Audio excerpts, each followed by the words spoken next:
किसी भी चुनाव क्षेत्र की राजनीतिक अर्थव्यवस्था को समझना असल में शासन और जनता के जनादेश के ताने बाने को समझने जैसा है। तो आज हम एक केस स्टडी देख रहे हैं। ये विश्लेषण किसी उम्मीदवार या पार्टी पर नहीं बल्कि विशुद्ध रूप से आंकड़ों पर आधारित है। हमारा मकसद है मारियांग गेकू विधानसभा क्षेत्र के जरिए ये समझना कि आखिर राजनीतिक बदलाव होते कैसे हैं, वो भी एक पूरी तरह से गैर पक्षपाती नजरिए से। भारत के उत्तर पूर्वी कोने में अरुणाचल प्रदेश बसा है। ये सिर्फ एक राज्य नहीं है, ये रणनीतिक और सांस्कृतिक रूप से एक बहुत ही अहम जमीन है। यहाँ की घाटियां, नदियां और यहाँ के लोग एक बिल्कुल अलग कहानी कहते हैं। तो चलिए आज हम इसी विशाल प्रदेश के एक खास हिस्से की, एक विधानसभा क्षेत्र की गहराई में उतरते हैं। मारियांग गेकू, बस यही नाम, यही वो जगह है जो हमारे इस अध्ययन के बिल्कुल केंद्र में है। एक ऐसा क्षेत्र जो हमें शासन, लोगों की भावनाओं और राजनीतिक धाराओं के बारे में बहुत कुछ सिखा सकता है। ठीक है, तो हमारा सफर कैसा रहेगा? सबसे पहले हम जमीन और वहां के लोगों को समझेंगे, फिर हम आंकड़ों की कहानी देखेंगे, इसके बाद हम इस बदलाव का विश्लेषण करेंगे, एक रणनीति की रूपरेखा तैयार करेंगे और आखिर में राजनीति से परे इसके बड़े मकसद पर भी बात करेंगे। तो शुरुआत करते हैं पहले हिस्से से। देखिए, राजनीति हमेशा जमीन से, लोगों से जुड़ी होती है। मारियांग गेकू को समझने के लिए हमें सबसे पहले यहाँ की आदि जनजातियों और उस कृषि आधारित अर्थव्यवस्था को समझना होगा जो यहाँ के जीवन की परिभाषा है। तो यहाँ की तस्वीर क्या है? देखिए, ये एक आरक्षित सीट है जिसमें लगभग 12,212 मतदाता हैं। यहाँ आदि जनजाति, खासकर पदम और पासी समुदाय का दबदबा है। अर्थव्यवस्था पूरी तरह से खेती पर निर्भर है और दूनी पोलो की पारंपरिक आस्था यहाँ की संस्कृति का एक बहुत जरूरी हिस्सा है। और ये सिर्फ आंकड़े नहीं है, ये लोगों का रोज का अनुभव है। ये एक लाइन इस क्षेत्र की सबसे बड़ी चुनौतियों को एक मानवीय चेहरा देती है। लंबा अलगाव, ये सिर्फ दो शब्द नहीं है, ये एक जीती जागती सच्चाई है जो वहां के लोगों के जीवन और उनकी राजनीतिक उम्मीदों को आकार देती है। अब अनुभवों से निकलकर जरा आंकड़ों की दुनिया में चलते हैं। आइए देखते हैं कि पिछले 30 सालों के चुनावी आंकड़े हमें इस क्षेत्र में हुए जबरदस्त बदलाव के बारे में क्या बताते हैं। 94.78%। सोचिए जरा, ये 2024 का वोटर टर्नआउट है।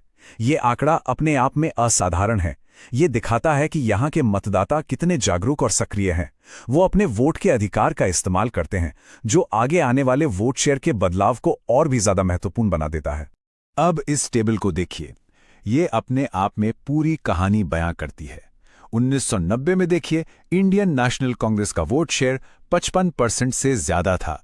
फिर धीरे धीरे ये कम होता गया और 2024 तक 0। जी हां, 0। वहीं दूसरी तरफ बीजेपी और उसके सहयोगी दलों का वोट शेयर लगभग 100% तक पहुंच गया। ये कोई मामूली बदलाव नहीं है, ये एक पूरा का पूरा राजनीतिक उलटफेर है। और अगर आपको ये कहानी एक तस्वीर में देखनी हो तो ये चार्ट देखिए। 1990 में 55% से 2024 में सीधा 0। ये एक पार्टी के वोट शेयर का पूरी तरह से ढह जाना है। एक ऐसा राजनीतिक बदलाव जो हमें इसके कारणों को गहराई से समझने पर मजबूर करता है। तो सवाल यह है कि आखिर ये सब हुआ कैसे? अब हम क्या से क्यों की तरफ बढ़ेंगे। और याद रखिए, हम यहां किसी व्यक्ति विशेष की बात नहीं कर रहे हैं, बल्कि उस सिस्टम को समझने की कोशिश कर रहे हैं जिसने इस चुनावी नतीजे को जन्म दिया। चलिए एक तरह से इसका निदान करते हैं। किसी भी बदलाव को समझने के लिए पहले अंदर झांकना पड़ता है।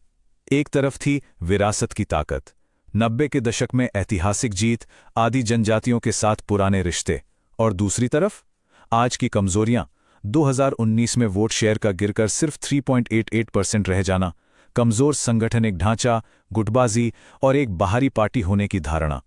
और ये सिर्फ स्थानीय मुद्दे नहीं हैं, जैसे रुकी हुई परियोजनाएं या अपर सियांग बांध को लेकर डर। ये महज शिकायतें नहीं हैं, ये असल में गरिमा की मांग है, अपने भविष्य में अपनी आवाज उठाने की मांग है। और ये बात सीधे तौर पर हमारे संवैधानिक मूल्यों से जुड़ती है, जो हर नागरिक को सम्मान और एक जिम्मेदार सार्वजनिक संवाद का अधिकार देते हैं। तो अंदरूनी हालात तो थे ही, पर बाहरी दबाव भी कम नहीं थे। राजनीतिक माहौल पे सत्ताधारी गठबंधन का दबदबा था।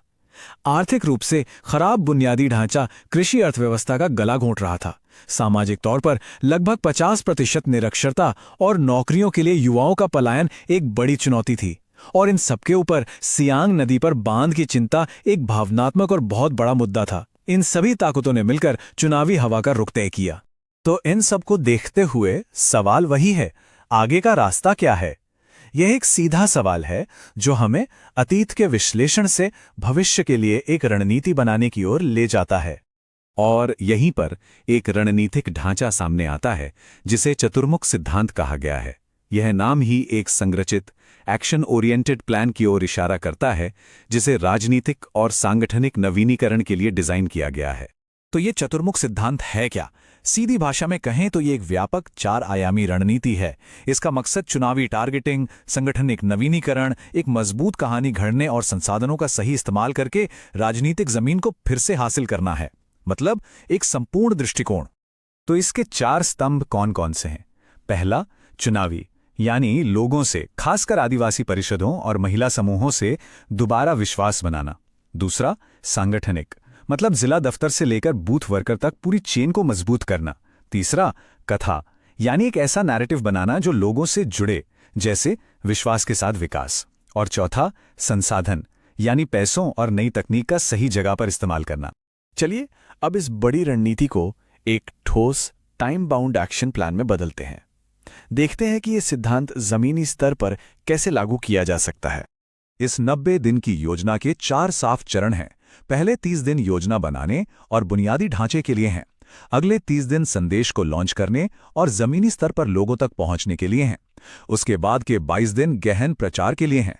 और आखिरी हफ्ता सिर्फ और सिर्फ वोटिंग के दिन ज्यादा से ज्यादा लोगों को बाहर निकालने के लिए है। एक बहुत ही स्पष्ट संरचना। पहले 60 दिनों का सबसे बड़ा काम है सुनना। हर गांव में जाकर लोगों की बात सुनना, फिर उनकी समस्याओं के आधार पर पुलों और स्कूलों के लिए ठोस प्रस्ताव बनाना, और फिर एक एजेंडे के साथ सार्वजनिक रूप से सामने आना और आदि भाषा में संदेशों के साथ घर घर जाकर अभियान शुरू करना, ताकि जमीनी स्तर पर एक मोमेंटम बन सके। और आखिरी 30 दिनों में सारा जोर मोबिलाइजेशन पर होता है। जनता दरबार लगाकर सीधे शिकायतें सुनना, निरक्षरता की बाधा को दूर करने के लिए लोकल बोलियों में SMS और वॉइस मैसेज भेजना, और फिर आखिरी हफ्ते में स्वयं सेवकों को आखिरी अपील के लिए जुटाना और मतदान के दिन लोगों के लिए परिवहन की व्यवस्था करना। इसमें पारंपरिक और नई तकनीक दोनों का इस्तेमाल शामिल है। और यह एक बहुत जरूरी बात है।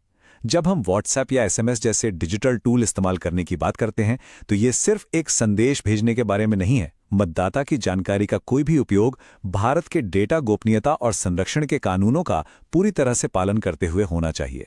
इसका मतलब है कि उनकी सहमति लेना और ये तय करना कि जानकारी का इस्तेमाल सिर्फ उसी काम के लिए हो जिसके लिए सहमति ली गई है, क्योंकि आखिर में विश्वास तकनीक से नहीं, जिम्मेदारी से बनता है।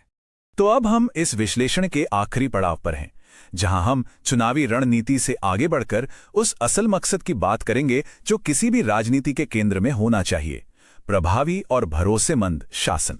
ये एक बहुत गहरी बात है जो इस पूरे विश्लेषण के दर्शन को एक लाइन में कह देती है कि डेटा से जीत तक का सफर असल में नंबरों से लोगों तक का सफर है, और रणनीति से सेवा तक का। और इसी के साथ हम एक बड़े सवाल पे आके रुकते हैं कि वाकई एक डेटा पर आधारित ब्लूप्रिंट जमीन पर लोगों का भरोसा वापस ला सकता है और सच्चा शासन दे सकता है? ये एक ऐसा सवाल है जिसका जवाब हर क्षेत्र में, हर चुनाव में तलाशा जाता है। यदि आप एक जन केंद्रित नेता बनना चाहते हैं और अपने निर्वाचन क्षेत्र का उत्थान करना चाहते हैं तो blueprintstrategies.ai से mgr@blueprintstrategies.ai पर संपर्क करें या 0800 40 28 401 पर कॉल करें। राजनीति से परे उद्देश्य।